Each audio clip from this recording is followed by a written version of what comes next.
Welcome to the unit Sourcing and Vendor Management.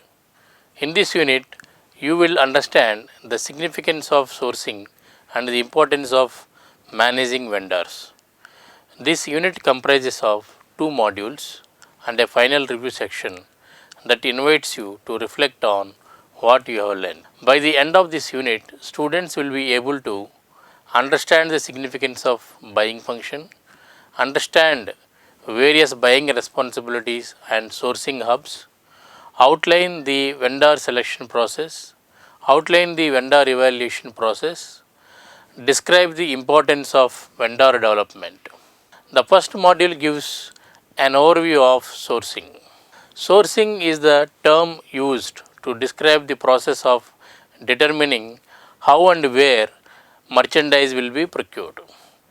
The different sources are manufacturers, wholesalers, middleman, drop shipper, broker, contractor, and cooperatives. Manufacturers offer goods for sale that they have produced.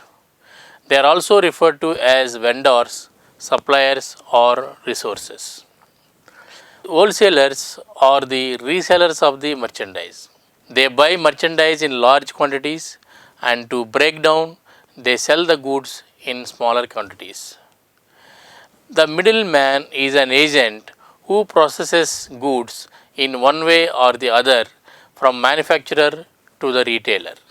A drop shipper takes the title to the merchandise but does not take actual possession of the goods and just arranges shipment of the goods to the retailer. A broker is a middleman who helps negotiate business between the buyer and seller. A contractor is an independent producer who performs specific aspects of manufacturing such as sewing, cutting, and finishing. An exclusive contractor is a supplier that only works for a particular company. When a group of manufacturers or contractors work together for a company, it is called a cooperative. Domestic sourcing is the purchasing of merchandise within the borders of the country. Sourcing has a number of advantages. It makes available a faster lead time.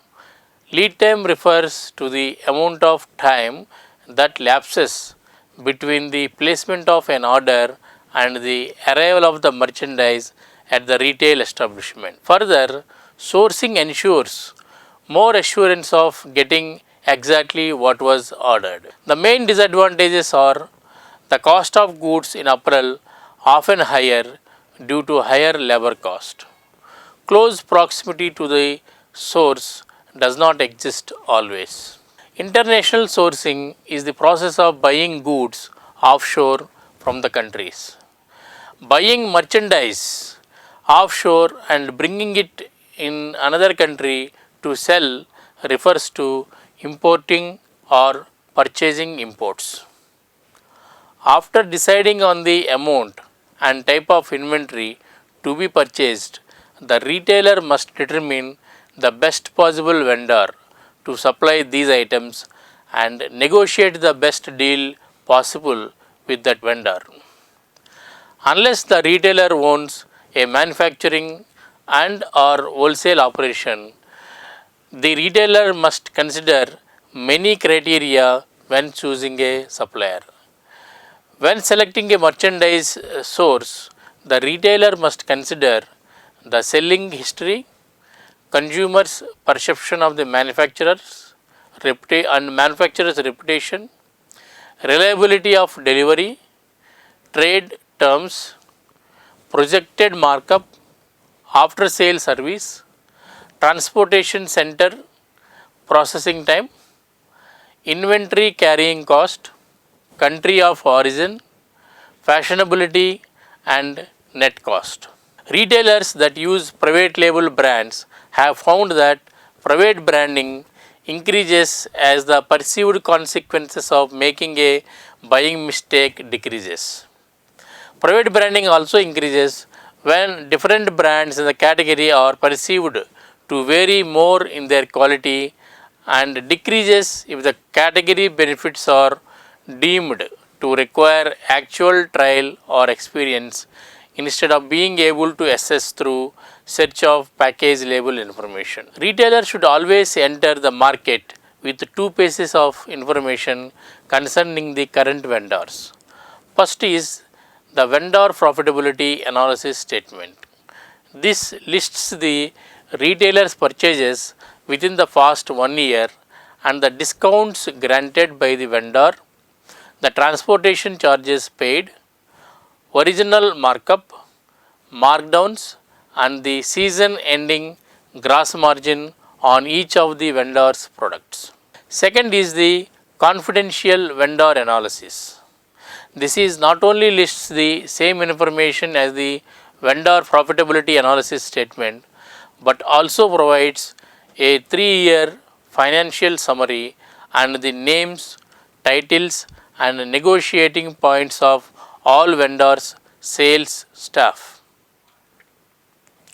Based on the information obtained in these two reports, some retailers classify vendors into 5 categories: Class A vendors, Class B vendors, Class C vendors, Class D vendors, and Class E vendors. Class A vendors and the retailer work together as partners. These are the vendors from which the retailer purchases large and profitable amounts of merchandise. Class B vendors are the vendors that generate satisfactory sales and profits for the retailer. Class C vendors are the vendors who carry outstanding lines but do not currently sell to the retailer. Class D vendors are the vendors from whom the retailer purchases small quantities of goods on an irregular basis. Class E vendors. These are the vendors with whom retailer had an unfavorable experience. After selecting the vendors, the retailer should select specific merchandise to be purchased after considering the following key questions. Where does this product fit into the strategic position that I have asked out for my department within my firm? Will I have an exclusive agreement with this product? What is the estimated demand for this product in my target market? What is my anticipated gross margin for the product? Will I be able to get reliable, speedy replacement stock? Can this product stand on its own, or is it a me too item? What is my expected turnover rate with this product? Does this product complement rest of my inventory?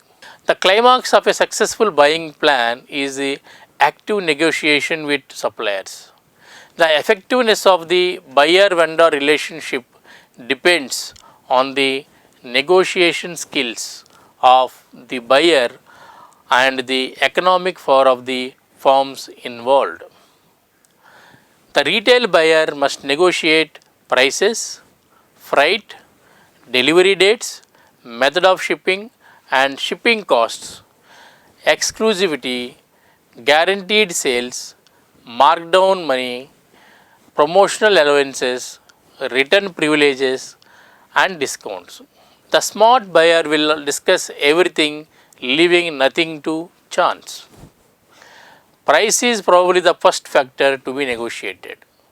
The retailer should always be aware of the following 5 types of available discounts: trade discount, quantity discount, promotional discounts, seasonal discounts, and cash discounts.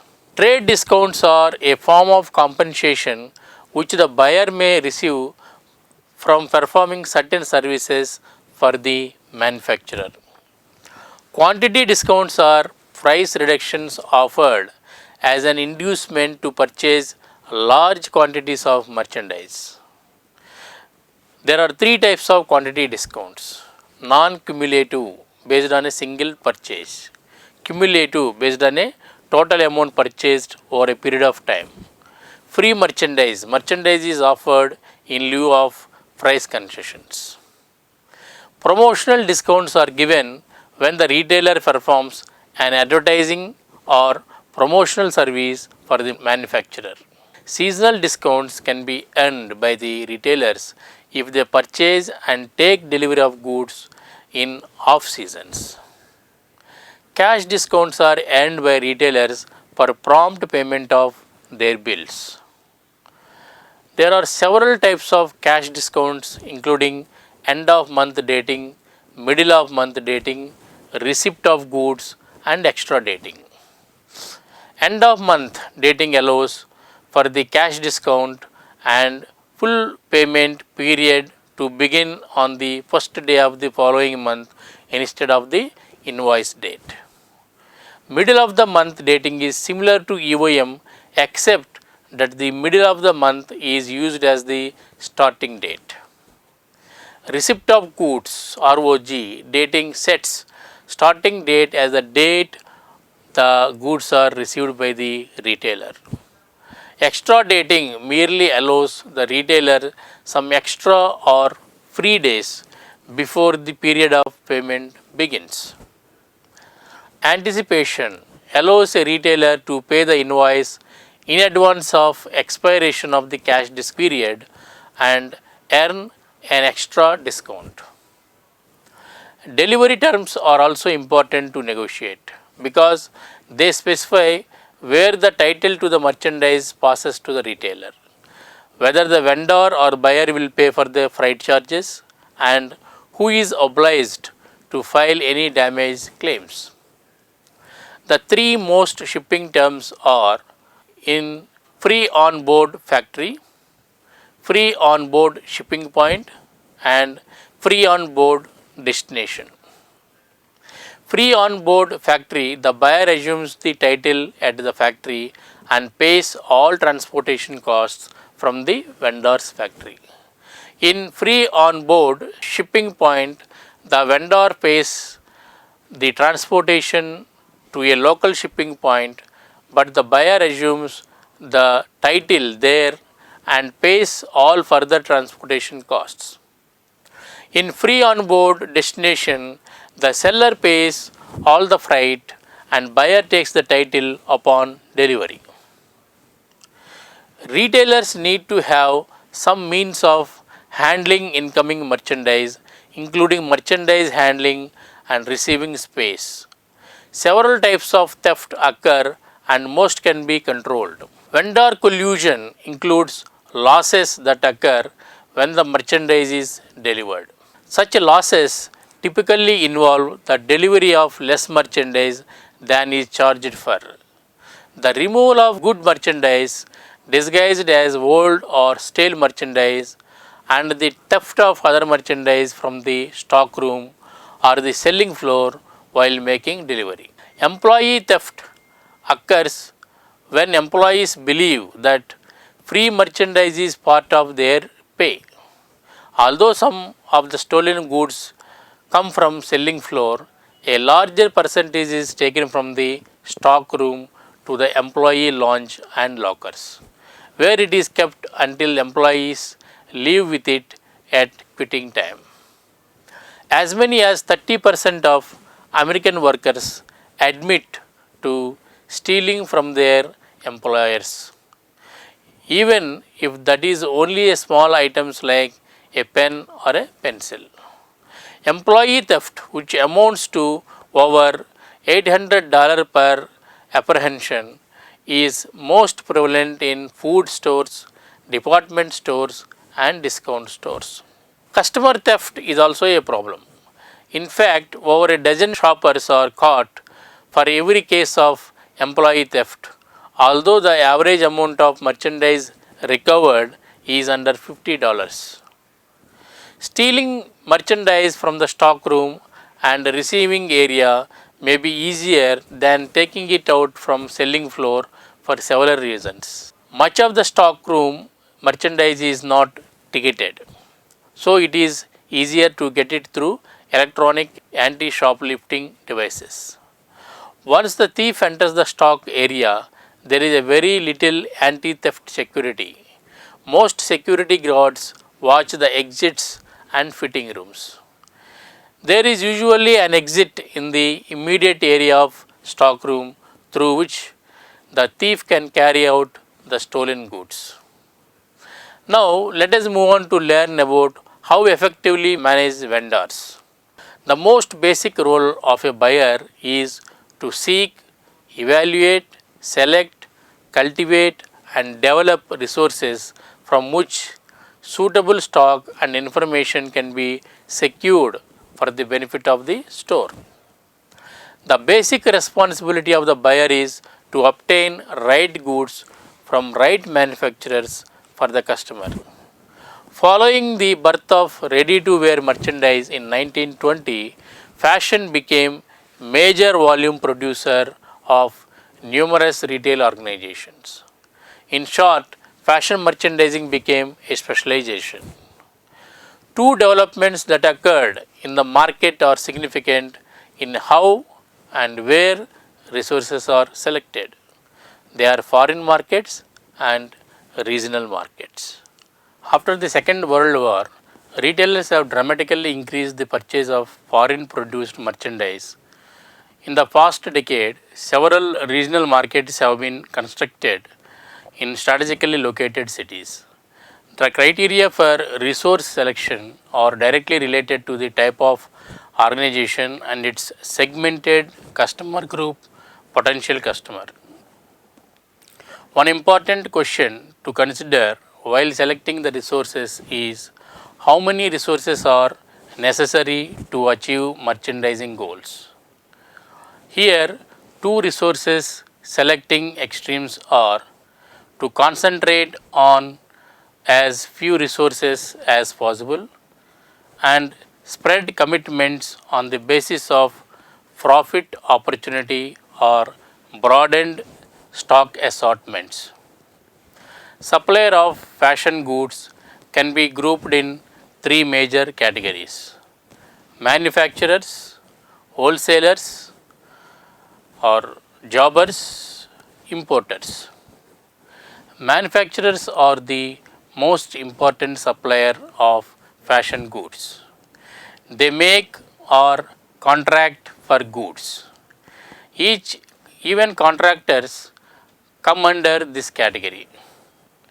Wholesalers or jobbers buy large quantities from manufacturers and resell them to smaller stores, visit markets infrequently or not at all, mostly mom and pop stores. Mom and pop outlets are generally small stores operated by husband and wife with limited capital in a restricted selling area and are very much dependent on wholesaler and or distributor for financial support. Sometimes wholesaler offer to buy closeout or promotional goods. They buy at the end of season on discount mixed colors and sizes. Importers buy goods that are made overseas. Merchandised produced in foreign countries and then delivered to their country. Domestic merchandise is obtained by visiting the market. When and how they visit the market depends on size of the department, speed at which the market develops new styles, lead time a market requires for delivery, and distance of the store from the market. Large store, high inventory level, more tips. Development of new styles means more trips. Timing of market visits for sourcing are also dependent on price of the merchandise. The highest priced goods are developed first and moderate garments later and popular priced at the end. Store buyers are not market specialists and cannot be in market on constant basis. So they have resident buying houses as their eyes and ears. However, the open to buy function only lies in the hands of retail buyer. The buying house buyer can only buy with permission of the retail store buyer. Orders are sent by store buyers in many forms. These include open order, specific order, distribution order, and sample order. In an open order, there is a limited detailing. For example, there is an open order to buy 25 coats at a retail price of $50 in best colors. Here, the resource is discretionary and the buying house representative exercises judgment. In a specific order, all details such as manufacturer, styles, color, and sizes are listed. A distribution order is sent by the buying house resident buyer to selected stores, where they feel that merchandise represents market newness. If a store buyer feels it has place in the stock and he has an open to buy for it, a confirmation is sent for placement with manufacturer. Sample order. This depends on the relation between the store buyer and resident buying house representative. If the store buyer has confidence in the resident buyer, limited discretion is given, so that if anything new is in the market that deserves representation, then an order of modest size can be placed without specific approval. Example, an open order of 6 pieces of any selected style on weekly basis. Majority of fashion firms have representatives who are largely commission sale agents who visit stores to obtain orders. They establish a good relationship with the buyers and are able to offer advice about styles and trends too. Many countries have marts or regional apparel markets and market weeks which attract many buyers and apparel manufacturers as common meeting ground. Apparel marts become cities when buyers can select resources in an environment that contains theaters, restaurants, basic medical facilities, and living quarters, etc. Orders can be confirmed by telephone or emails. The easiest way to secure foreign merchandise is to buy from the importer who stocks the goods.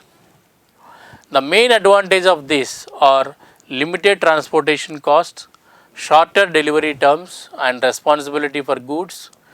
The disadvantages are same merchandise is available to other stores and additional markup cannot be obtained. So, resident buying offices are very important due to importance of foreign merchandise. The advantage of buying from foreign market are prices can be cheaper, making promotionally priced goods available. Certain products are not available in the countries like the US. So, they get a wide variety of art, crafts, techniques, and machine know-how. Exclusivity of styling based on specification merchandising offers a store improved markup potential. Certain foreign merchandise has status meaning. Opportunity to store to offer a wide variety of merchandise. There are also certain objections to foreign markets. They are extended trips means extended absence of buyer from the store. Costly venture living, traveling in another country. Commitments are for long periods. Reorders may not be filled for timely selling. Specifications of foreign merchandise may not always be made as per the domestic consumption. Though has been taken care of to a large extent with close monitoring and standard specs. Because of the required lead time, the buyer must predict fashion acceptance, a job that domestic manufacturer usually takes. Now the practice is widespread. So exclusivity to foreign merchandise is not very rare. A store depends on the buyer's ability of handling the hazards like inaccurate assessment of foreign trends, deep commitment, long delivery lead time, etc. The advantages of working with domestic manufacturers are 1. Faster delivery, 2. Proven specification of merchandise, relationship with manufacturer which results in certain other advantages, availability of merchandise in selected quantities, availability of faster reorders, responsibility of merchandise received, ability to test the selling rate, opportunity to weigh the line, the importance to the total market. Planning and control of stock is comparatively easy. It permits stock adjustments to new trends. Whatever the values, stores recognize the present need for both types of resources, with heavier concentration on the domestic market for the reasons cited. The markets in general became global after World War II. Many sources of information are available to learn where resources are located, what they manufacture, and their level of success. This includes resident buying house, competing stores, reporting services, other buyers, market centers, trade advertising, trade directories, observation at events, affairs, etc. Unit control records reveals a complete record of every manufacturer used by a store and includes information on deliveries, selling, customer relations, markups and markdowns. The most important factor a buyer should keep in mind while selection of suppliers are appropriate merchandise for customer group, manufacturer's distribution policies, timing fashion leader or fashion follower depending on the store's target customer group, specifications, retail price maintenance, clearance policies, delivery policies, advertising policies, prices and terms, brand identification. We will now learn about each of these. While selecting appropriate merchandise for customer groups, the quality, styling and price ranges are taken into consideration. Some style distinctiveness must be offered, which is important for customers. The buyer asks, "What do you sell in my area?"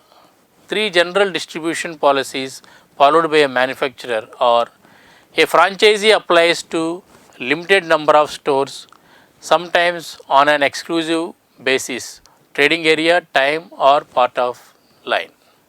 This involves a controlled number of stores within a trading area based on population and potential volume availability.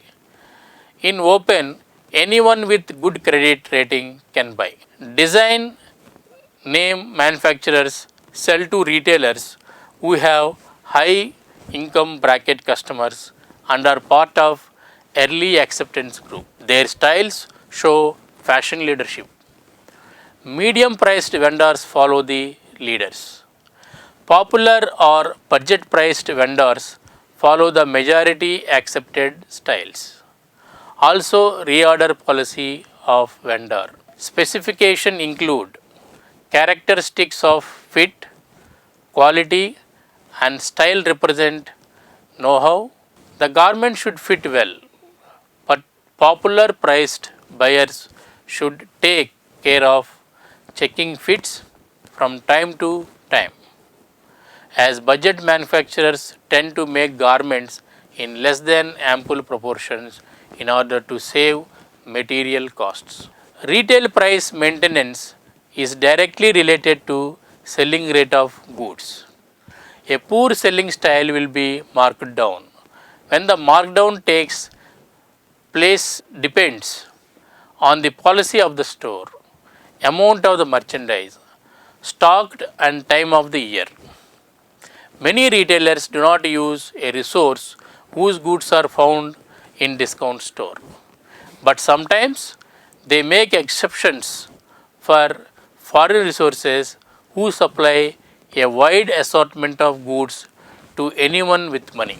Now we move on to clearance policies. No merchant at manufacturing or retail levels can sell all the goods handled. Some will be left over.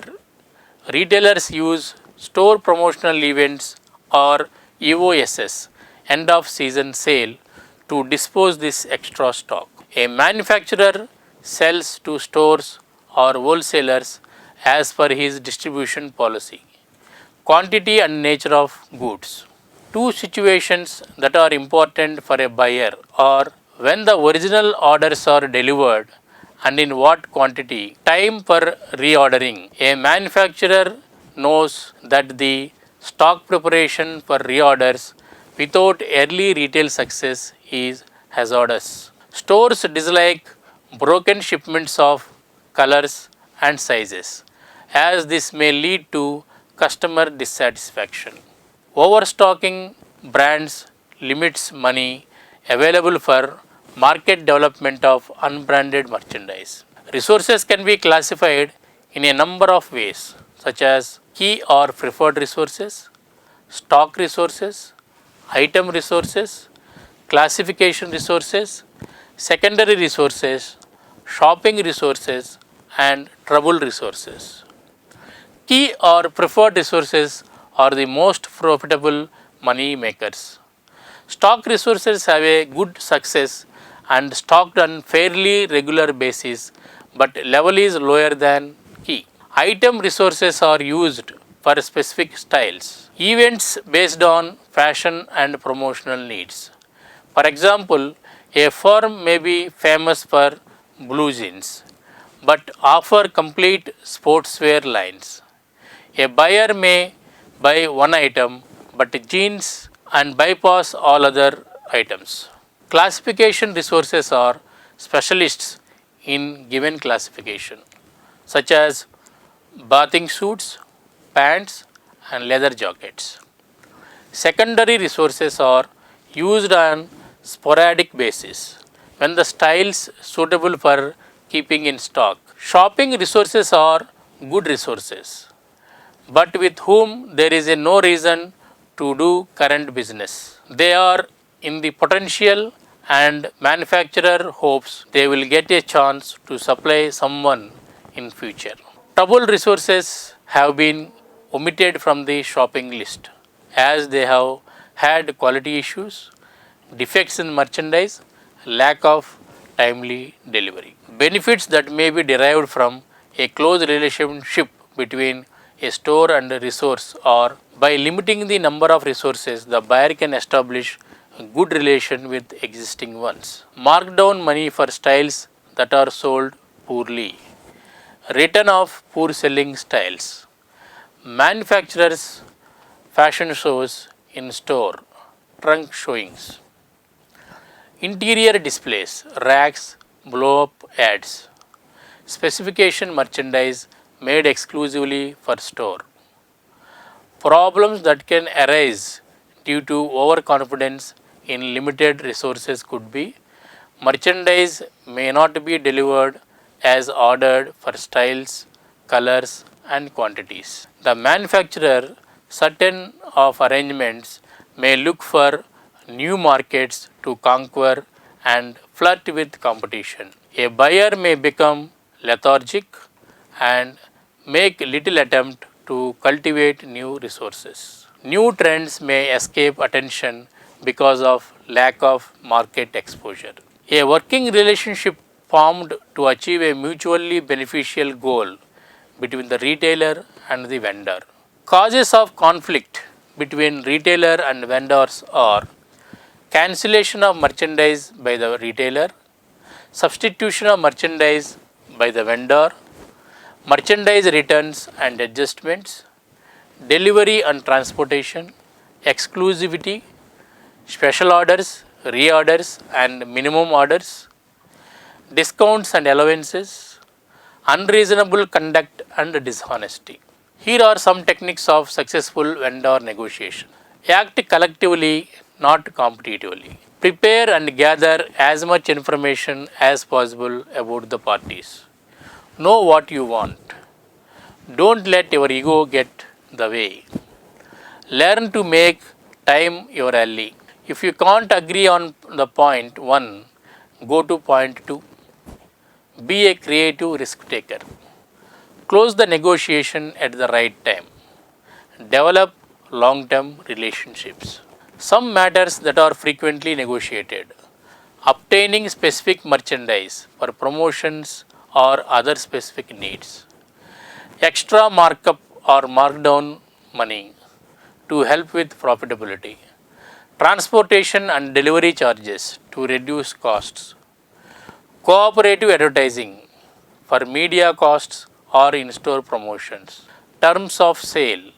Conditions in purchase agreement between retailer and vendor that include discounts, delivery and transportation costs. Dating. A predetermined amount of time during which discounts can be taken and the invoice is to be paid. You have come to the end of this unit. To summarize, in this unit, we have learned about the various responsibilities of buying and the importance of vendor development. Thank you.